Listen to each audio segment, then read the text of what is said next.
Muy bien, seguimos entonces con nuestro programa de hoy. Esta vez hablando una vez más con el maestro Marcial García, con quien vamos a hablar de diversidad cultural, de antropología social. Ustedes saben que al fin y al cabo la uniformidad, yo diría que es la muerte, y la diversidad es la vida. Es totalmente lo contrario. Si no hubiera diversidad, el mundo entonces no sería mundo. Buenas noches, Marcial. Buenas noches. Muchísimas gracias por venir. Y en primer lugar, entonces, ya que vamos a hablar de diversidad cultural, si está enrabado entonces con lo de antropología social. Pues sí, porque si hacemos caso a la definición etimológica de antropología, que es cualquier tratado que hable sobre el hombre, pues lógicamente al hablar de antropología social, pues está hablando de la propia, de una de las manifestaciones fundamentales del hombre, que es su identidad social como ente o como ser social. Entonces, pues claro que está perfectamente ligado.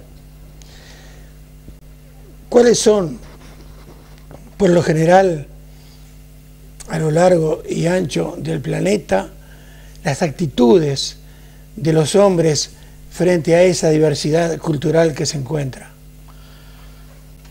Es muy distinta porque depende también mucho de la formación de los individuos que tengan esa actitud o que se les produzca esa respuesta ante el estímulo de esa diversidad. Entonces, una de las cuestiones principales que hay, que a veces se toma si es en positivo, pues no se hace demasiado alusión a ella, puesto que se entiende que es beneficiosa. Es decir, siempre lo que se resalta es una respuesta negativa. ¿Por qué? Pues porque es una respuesta que implica rechazo o que implica cualquier otro tipo de violencia contra el individuo diverso. Entonces aquí el análisis es muy sencillo, porque el individuo normalmente reacciona ante lo que es distinto a él, pues normalmente, antes que con curiosidad, pues reacciona con miedo. Es la reacción que por ejemplo, pues se produce en ciertos animales al ver su propia imagen reflejada en un espejo, porque ellos han visto el mundo, el resto del mundo, pero a sí mismos no se han visto, y entonces pues normalmente yo recuerdo, además que produce muchísima hilaridad, pues eso, ver un pedazo de león inmenso, majestuoso, imponente, hierático, y de pronto al tomar un pequeño recodo verse su imagen y reaccionar pues como un niño chico, con una reacción tremenda de ponerse rampante y hacer una reculada incluso. Entonces, pues bueno, resulta gracioso. En la especie humana, y sobre todo si la reacción es no del individuo sino del conjunto y es negativa, pues la verdad es que gracia produce poca, porque normalmente lleva a conflictos de confrontación, cuando no de marginación. Si el que se siente, digamos, contrario a esa diversidad es el elemento mayoritario. Y entonces muchos de los conflictos del mundo vienen precisamente por la no aceptación de la diversidad de los demás. El desconocimiento, luego, resumiendo, pues es, como en tantas otras cosas, una manifestación negativa fruto del desconocimiento, fruto de la incultura del propio individuo que tiene esa reacción. Entonces, Marcial, yo diría que en este mundo globalizado en el que vivimos actualmente, que la gente se traslada de un lugar a otro con una facilidad extraordinaria, en pocas horas, en muy pocas. Lo que antes, yo vine, recuerdo en el año 73, desde Montevideo a Vigo en barco, y estuvimos 15 días cruzando el Océano Atlántico. Hoy en pocas horas en avión se está de un lugar al otro. Entonces, vivir, entonces, te pregunto, en un mundo donde hay gente que no acepta la igualdad por motivos de color, de raza, de religión, de política. Es lo mismo, se podría decir que es lo mismo, por ejemplo, que vivir en Alaska y estar contra la nieve. En cierta manera sí. Y lo que es más grave es un problema, es una manifestación totalmente negativa del grupo social o del individuo que lo realiza, porque ya te digo, normalmente es fruto de la ignorancia, es fruto de la falta de formación y a veces también es fruto de una alteración de la conducta social. Entonces, pues sí, hoy día la globalización tiene un efecto positivo, que es la facilidad de integración y la facilidad de conocimiento, de comprensión, de poder conocer directamente otros mundos, otras actitudes ante la diversidad de la vida. Pero tiene también un grave problema, que es que el que no tiene demasiado asumido ni demasiado identificado su seña de identidad puede perderla rápidamente, es decir, se produce el efecto que se llama aculturación. Aculturación que ha dado por tierra y ha acabado con muchísimas culturas, sobre todo las que son de un carácter más primitivo. Las culturas orales han muerto precisamente por esa aculturación, esa pérdida de señas de identidad, porque el individuo, al contemplar otra diversidad, otra actitud distinta, otra formación, otro espectro cultural y social distinto al suyo, que él considera mejor porque lo identifica con progreso, porque lo identifica con modernidad, pues tiende a avergonzarse y a olvidar el suyo. Y si esa cultura o esa diversidad cultural pues no está reflejada en documentos escritos, en documentos de cualquier otra, pues corre el gravísimo riesgo de perderse. Yo recuerdo perfectamente que en la etapa en que yo pues era un niño chico, pues no había televisión, por suerte, o por desgracia, no lo sé, pero para lo que estoy hablando era por suerte. Y entonces pues había una proliferación enorme de la cultura oral. Yo recuerdo concretamente una persona, una señora mayor, una vendedora ambulante, un personaje muy especial, Ramos se llamaba, que era totalmente analfabeta. Sin embargo, cuando abría la boca y se ponía a contar, pues muchísimos escritores de alto rumbo quisieran tener la facilidad que ella tenía para contar, la capacidad del rapsoda, no, porque aquella mujer, todo lo que ella reproducía le daba su sello personal, pero además era algo que ella había percibido por el oído, no por la vista, puesto que no sabía escribir. Eso se ha perdido terminantemente. ¿Qué abuelo les cuenta ya en aquellas trasnochadas interminables de verano? O en aquellas trasnochadas interminables de invierno al amor de la lumbre. ¿Qué abuelo le cuenta a su nieto? Nada.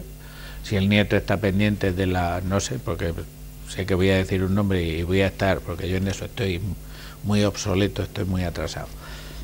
Pero hoy día cualquier artilugio de la electrónica moderna pues está dando por tierra todo eso. ¿Por qué? Porque normalmente el niño que maneja eso está manejando unos productos que son de otra cultura distinta de la suya. Hoy todo el mundo habla de Halloween, Halloween, como yo les digo a mis niños. Pregúntale a un niño de una zona, por ejemplo, como es la nuestra, qué son las cuadrillas de animeros o qué son, por ejemplo, las fritas de carnaval, a ver si lo sabe.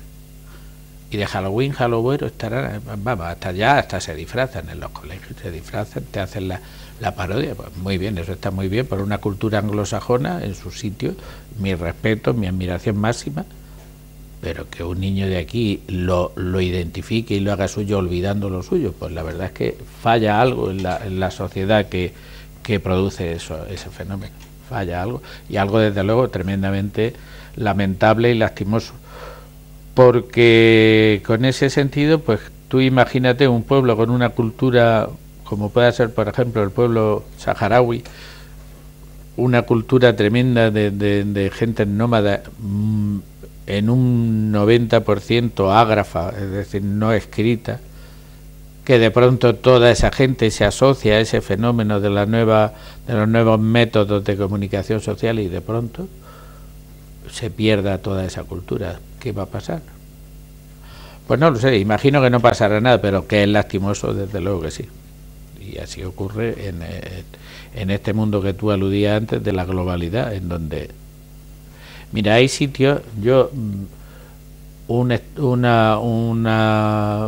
un país o un estado que no me hace demasiado gracia por el comportamiento general de sus políticos, como es Estados Unidos, me admira enormemente el ver la capacidad enorme que tiene de absorber gentes que han venido de tantísimos sitios, puesto que no olvidemos que es una nación joven formada fundamentalmente por gentes que han tenido que huir de sus países por distintas razones. Pero cuando uno se pone a rastrear culturas, como por ejemplo pues la cultura de los antiguos pueblos cristianos, que ya en otra ocasión salió a relucir, como puedan ser los armenios, que fueron casi exterminados en su tierra natal, o como puedan ser los cristianos del este, los más llamados nestorianos, los asirios, o como puedan ser otros muchos, y en Estados Unidos están perfectamente integrados como nueva sociedad estadounidense, hablando su inglés y ocupando puestos de responsabilidad política, de responsabilidad económica, de todo tipo, pero al mismo tiempo no han perdido en absoluto su cultura, siguen perfectamente organizadas sus organizaciones, de su religión, incluso de su lengua, puesto que ahora no tienen a nadie que se la coarte como cuando tuvieron que huir de sus tierras. Y a mí eso me admira. Sin embargo, pues en nosotros, y te estoy hablando concretamente la sociedad española y más la sociedad que yo más conozco de nuestra zona, es una pena porque se está aculturando a una velocidad terrible, y se desprecia por no. Cuando uno desprecia sus propias raíces es porque dos cosas: o porque es un mal nacido o porque no tiene formación. Ambos extremos, ambas situaciones son bastante negativas. Usaste en tu alocución la palabra progreso, la palabra modernidad. Yo hablaría y te preguntaría entonces acerca de los evolucionistas. ¿Qué piensan ellos acerca de cómo difieren las diferentes culturas?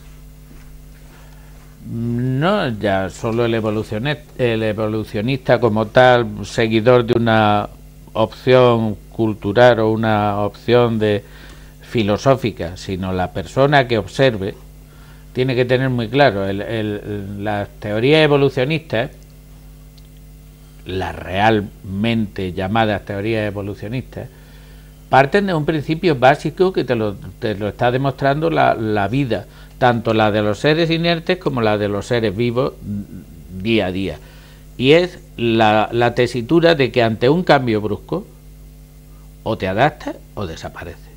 Eso está, creo que universalmente aceptado.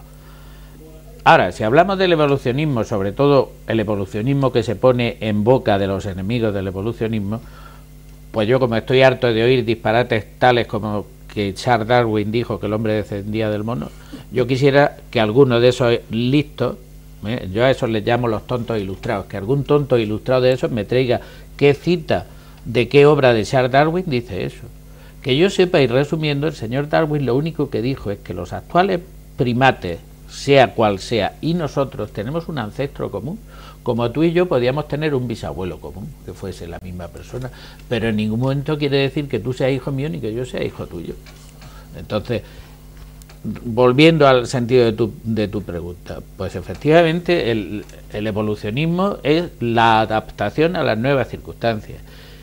Es lo suficientemente fuerte la presión de una cultura fuerte con unos caracteres muy definidos sobre el individuo que llega con una cultura débil, con una situación de inferioridad psíquica, sobre todo el creerse inferior al sitio donde está, o aquella otra cosa, el transvestismo, cuando uno quiere aparentar lo que no es. Hay un refrán castellano que dice del celo del neófito líbreme el Señor. El nuevo converso que quiere ser, o ese que es más papista que el Papa. Entonces, pues sí, ahí hay un problema de ese problema, pero claro, ante esa situación, yo creo que es luchar contra la propia identidad humana, ¿no? Entonces ahí no. Justamente quería preguntarte, ¿por qué existe la diversidad? ¿Y por qué hacerte esta pregunta? Porque, por ejemplo, desde el punto de vista del idioma, que prácticamente en cada parte del mundo y a veces en cada país del mundo se hablan diferentes idiomas, no se entienden entre compatriotas. Un momento dado se quiso imponer el esperanto, un idioma universal, para que todos los que se movieran por el globo terráqueo se pudieran entender. Y sin embargo, el esperanto, como apareció y prácticamente, entre comillas, desapareció, ¿por qué existe la diversidad? El origen fundamental es por el aislamiento. Es decir, la especie humana pues tiene un origen único. Como tal especie se origina pero según los últimos descubrimientos paleontológicos y arqueológicos, pues tenemos que hablar de una humanidad que tiene ya más de 3,5 millones de años. Lógicamente se ha expandido desde la cuna de origen. Lógicamente a cada uno de los sitios ha tenido que hacer una adaptación a ese clima y a esas circunstancias. Lógicamente eso ha sido lo que ha producido la diversidad de rasgos, tanto de color como de piel, como incluso de la propia funcionalidad del individuo, ritmos cardíacos, etcétera, etcétera, porque adaptarse no es lo mismo el señor que vive en el altiplano boliviano que el señor que vive en las Islas Bermudas, lógicamente, aunque hayan tenido los mismos ancestros, no, porque su reacción y su adaptación a esa nueva situación es distinta. Entonces, cuando un grupo social llega ex novo a una zona que virgen en cuanto a humanidad y se establece en ese sitio, todo lo que sea la evolución de ese grupo humano y de cómo ese grupo humano va creciendo va a ser particular y única, porque no tiene contacto con los demás. Entonces, lógicamente, pues si tiene la suficiente fuerza, fundamentalmente fortaleza económica y fortaleza vital ese grupo humano, pues al cabo de los siglos florecerá, dará una cultura extraordinaria, que lógicamente no va a tener prácticamente nada que ver con la cultura que haya a miles de kilómetros. Eso es lo que ocurre cuando el Neolítico, la gran revolución humana, mientras que el hombre es un hombre recolector y es un hombre cazador, poca diferencia existe entre un recolector y cazador europeo de hace 300.000 años con un recolector y cazador, por ejemplo, amazónico o indonesio, de esos pueblos que algunas veces aparecen. Recuerdo en los años 70 apareció una tribu en Filipinas que se llamaban los Tasadai, que vivían como se vivía aquí, en Europa en la edad de la piedra, es decir, como se vivía aquí hace 200.000 años.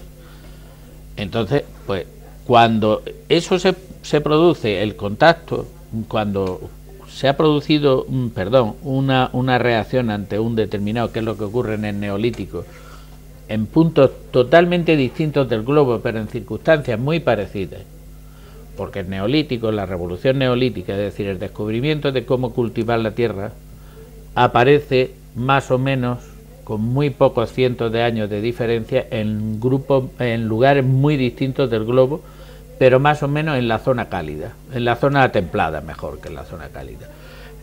Normalmente en la ribera, en las cuencas de los grandes ríos, llámese Nilo, llámese Indo, llámese Mesopotamia, es decir, Tigre y Éufrates, llámese Yangtze, pero lógicamente tanta distancia y el no contacto de unos con otros, pues van a producir civilizaciones. ¿Quién no se maravilla ante una civilización egipcia o ante una civilización china? ¿Y me quiere decir qué tienen en común una civilización egipcia y una civilización china? Pues muy poquitas cosas. Eso es lo que ha forjado los grandes caracteres de lo que podríamos llamar la gran diversidad de culturas. Pero en el fondo, cuando tú analizas esas culturas, en el fondo tienen los mismos elementos que la han motivado. que son la necesidad de adaptarse al medio físico donde se vive, la necesidad de hacer la vida más fácil, la necesidad de progreso, en el sentido que el progreso significa mayor bienestar. Y lógicamente uno de los bienestares es el bienestar cultural y el bienestar científico, es decir, la necesidad de saber. No es solo el ponerse gordo como una foca, porque así hubiésemos dado una civilización de ballenas y de hipopótamos. Pero los grandes pensadores es porque el hombre siente un inmenso placer. Hay un placer intelectual que se puede comparar al placer de la carne o al placer del sexo o al placer de la comida. Es decir, no solo ya por materializar deseos o circunstancias de bienestar y de confort, sino por otras cosas. El que levanta la cabeza y no ve nada más que puntos brillantes, mala cosa, pero el que levanta la cabeza, ve puntos brillantes y piensa qué serán esos puntos brillantes, qué habrá más allá de esos puntos brillantes, quién lo ha traído, quién no lo ha traído, cómo se mueve, cómo no se mueve, eso va a generar tal cantidad de estímulo intelectual que la mente, pues lógicamente se va a desarrollar y va a crear una gran cultura. Marcial, entonces podemos llegar a concluir, pienso que la geografía de los territorios de acogida de los ciudadanos inmigrados de un lugar a otro en cualquier parte de la tierra, esa geografía es la que condiciona la gestión entonces de la diversidad cultural en cada punto.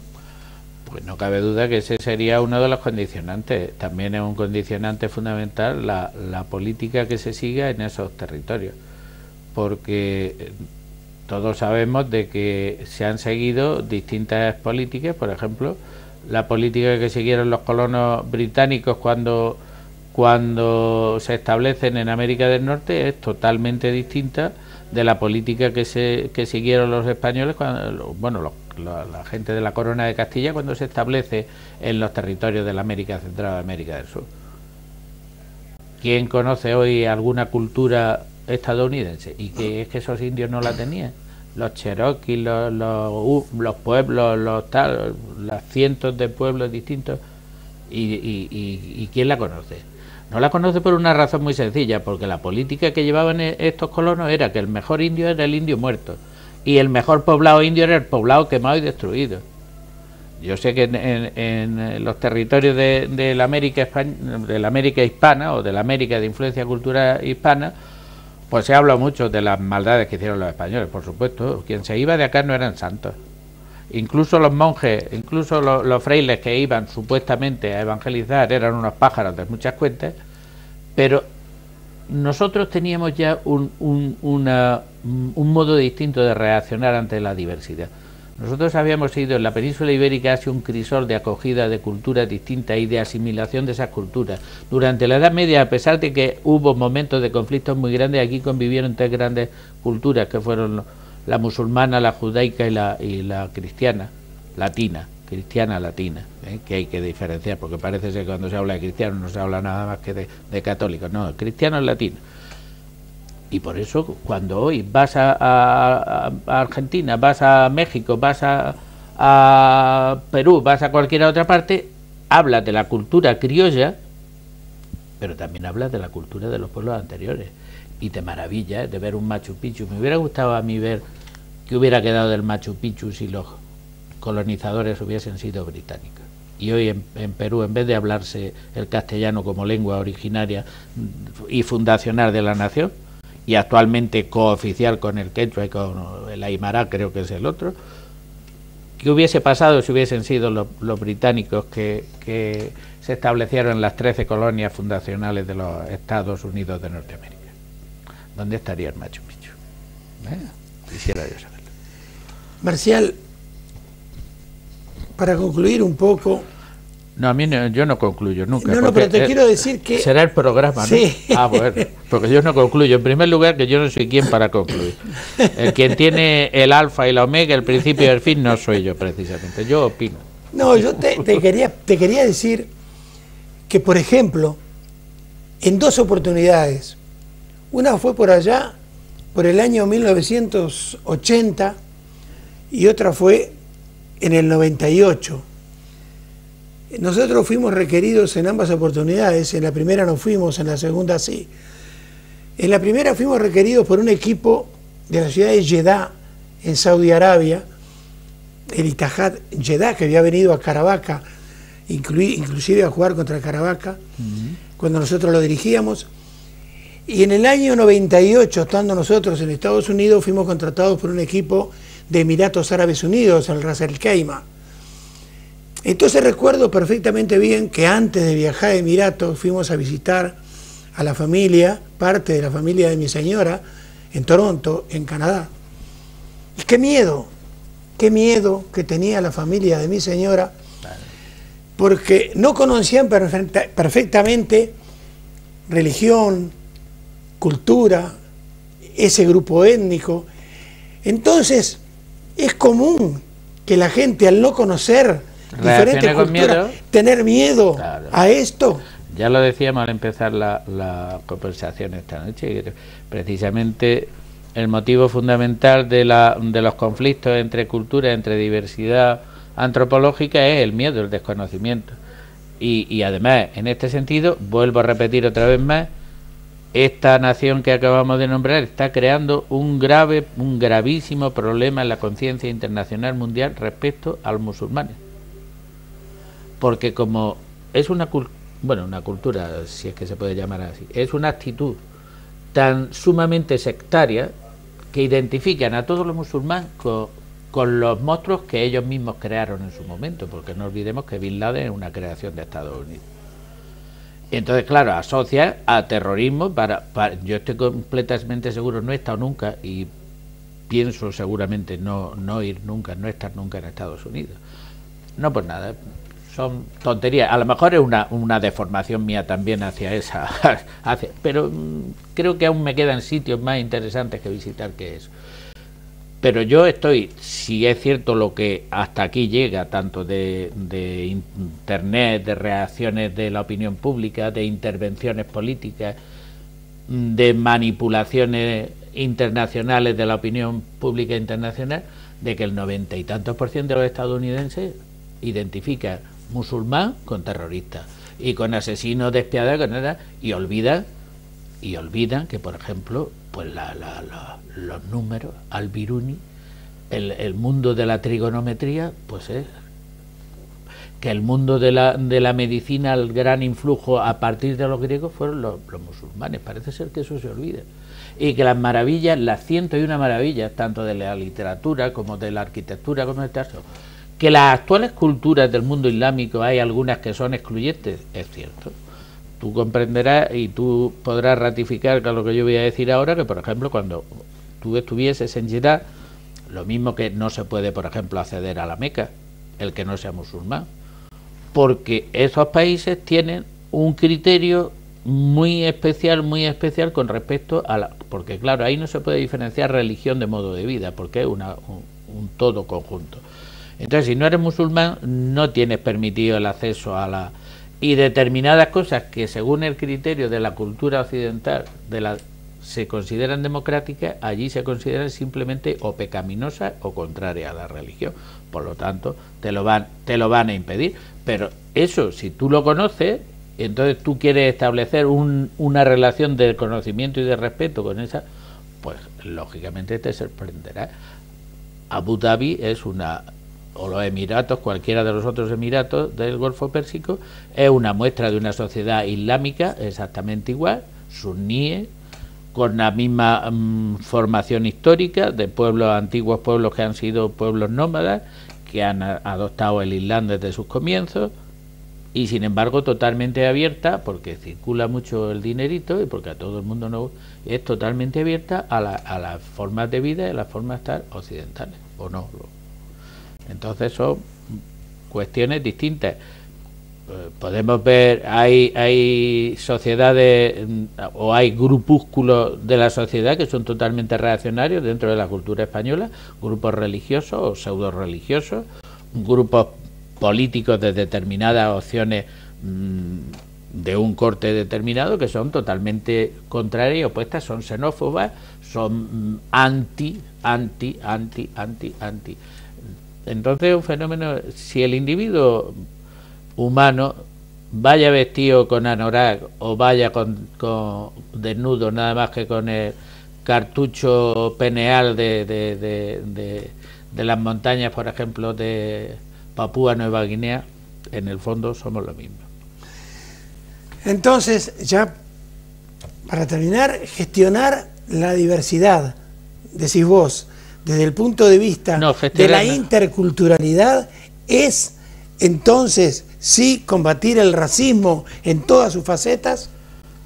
Por supuesto, pero además combatirlo desde el lado que el combate es no sangriento, combatirlo desde el lado de la cultura.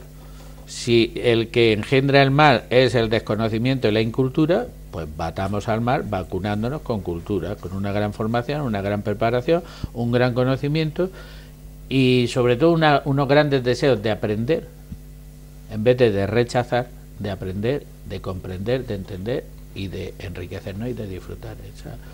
Esa es la solución. Lo contrario es crear problemas y crear conflictos que creo que no benefician a nadie. Muy bien, muchísimas gracias. Queremos terminar nuestro programa diciéndoles al fin y al cabo entonces que nadie es mejor ni peor que otro. Simplemente es otro. Y un amigo mío que es un humorista alguna vez me dijo que si realmente alguna vez se ponen de acuerdo, seguramente ha de ser por algún malentendido.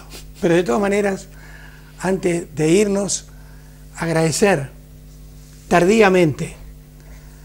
Haremos en cada programa, al terminarlo, un par de agradecimientos a tanta y tanta gente que al email de mi esposa, nosotros no sabíamos que se subían a YouTube en nuestras entrevistas desde el email de mi esposa. Ella nunca lo abre. El otro día lo abrí y encontré, no les exagero, cientos de email hablando acerca de diferentes entrevistas, más de 400 que se encuentran en YouTube. Entonces nuestro realizador nos dijo: Milton, al terminar cada programa, por lo menos a 2 de esas personas les tienes que agradecer los emails que te mandan. Y tenemos en nuestras manos, ya hemos sacado una cantidad, pero hoy les vamos a hablar, ya que tenemos, y aunque no le guste a Marcial con nosotros, tenemos un email, mejor dicho, 4 emails que han llegado desde Madrid, desde Medellín, Colombia, desde Honduras, Tegucigalpa y desde Córdoba, en Argentina. Nos dicen: excelente programa, muchas gracias, maestro Marcial, saludos desde Colombia. Esto nada más ni nada menos que Bernardo Ciro, que es un famoso músico que ustedes pueden encontrar en YouTube, que escribe acerca de, reitero, Marcial García García. Pues muchísimas gracias al maestro, a él. Por otro lado, hoy entonces también queremos decirles que hace mucho tiempo le hicimos a una chica, Verónica Martínez, fisioterapeuta, una entrevista sobre escoliosis y cifosis. Y fíjense, también esta vez, también desde Honduras, de Tegucigalpa, Francisco Javier, nos dice, fíjense, la voz de esa mujer relaja, es muy suave, me encanta. Entonces, tanto a Francisco Javier en Honduras como a los que felicitan, en este caso a Marcial, muchísimas gracias y disculparnos por no haberles respondido en su momento. Hasta la próxima semana.